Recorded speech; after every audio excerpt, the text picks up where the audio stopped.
ایمان مزاری کو اور علی ہادی چٹھا کو گرفتار کرنے کے لیے، لیکن وہ اپنے گھر پر موجود نہیں تھے۔ دوسری جانب جناب ہر روز ایک نئی سے نئی داستان آ رہی ہے۔ مریم صاحبہ نے کل ایک تقریر کی اور انہوں نے کہا کہ عمران خان قصہ پارینہ بن چکے ہیں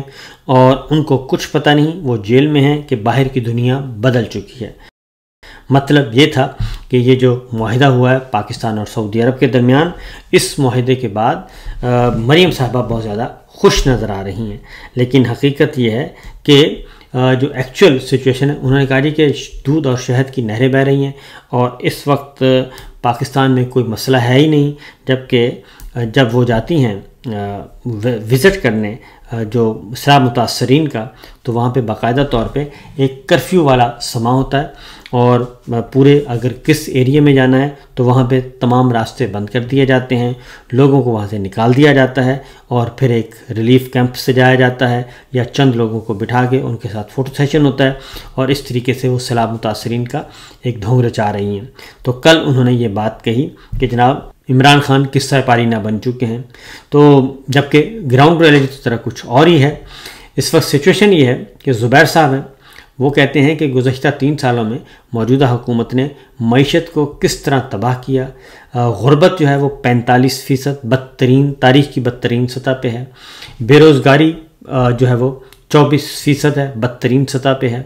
اور اسی طریقے سے جو شرح نمو ہے ترقی کی رفتار وہ صرف 1.62% ہے، جبکہ عمران خان صاحب